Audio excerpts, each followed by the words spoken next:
You know one of the best things about my channel? My subscribers are an intelligent bunch. In my last video, I was completely flabbergasted by the canon explanation of dragon hunting, which essentially boiled down to glorified bragging rights among the Fire Nation elite, and many of you came up with your own theories about why Fire Lord Sozin, who is supposed to be this huge intellectual leader, would do something so stupid.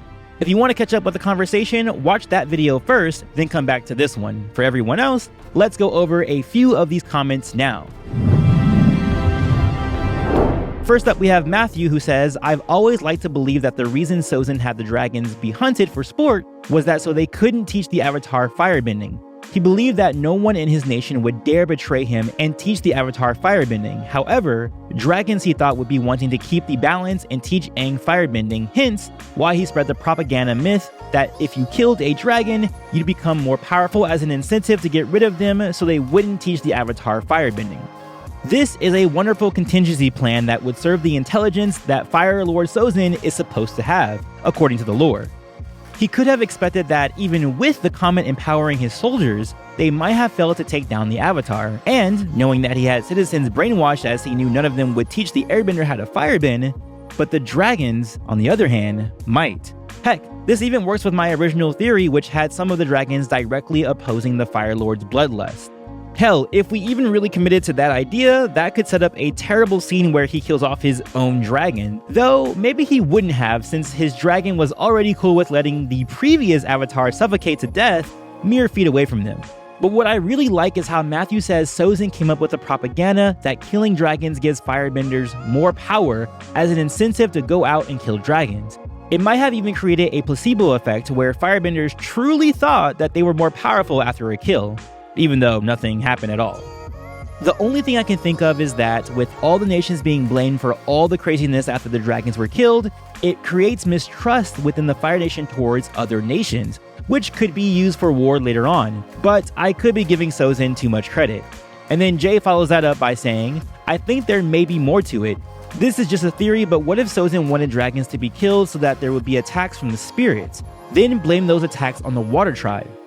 This would help justify his idea of, quote, spreading the Fire Nation prosperity, because the Water Tribe is making a mess of things for the rest of the world. This would also explain why Sozin sent a task force to clean the, quote, messes and be able to make a story for the Water Tribe causing these spiritual disturbances. This probably is not true and just a theory, but when looking at history, leaders needed a reason to go to war. They may have completely wanted to just conquer, but they needed a justifiable reason to attack another nation. This oftentimes led to them finding a loophole or creating a reason to go into conflict." Another fantastic bit of reasoning from Zelda Wolf and Jay. Sozin could have easily perpetuated the madness generated by the dragon's death on opposing nations, further embedding seeds of doubt in the minds of his citizens and great mistrust against other nations who could be seen as savages that need to be trained. Just a random thought, it says a lot about Sozin's personality when he chooses airships over dragons. Well, he never came up with airships, but he did seem to favor industry over organics. And I bet a prime reason was control. Machines in industry were unthinking and totally obedient, while dragons were problematic because they would think for themselves. And anything that could think was a problem for Sozin. And next up, we have Patent Ramming, who says, Sozin may have begun the tradition of dragon hunts because as the original firebenders, they represent a serious threat to his rule, so he duped his nobility into annihilating what is likely their most valuable asset as means of securing his rule, not against his foreign rivals, but against the noble houses of the Fire Nation.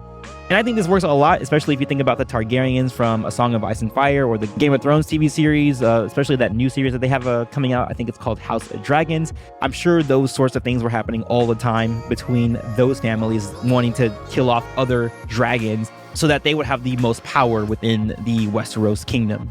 Dragons probably do enhance the power of firebenders, but not through the act of slaying one, but by forming a deep spiritual bond, which along with their accumulated knowledge of firebending, is why Sozin began the extermination of dragons. In conclusion, Sozin destroyed one of his nation's greatest assets to strengthen his authority while also potentially weakening any domestic opposition.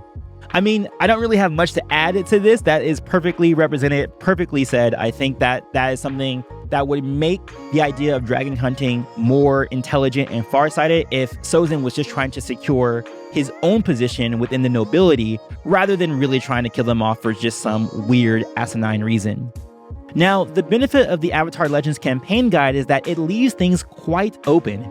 And more than ever, I believe the next novel will cover Roku's era, where we can see a lot of explanation for these sorts of things, particularly with Fire Lord Sozin and the dragons. Anyway, that's it. In the next video in the series, thanks to the poll exclusive to my channel members, we'll be transitioning to an examination of the Water Tribes and what they were up to during Roku's era.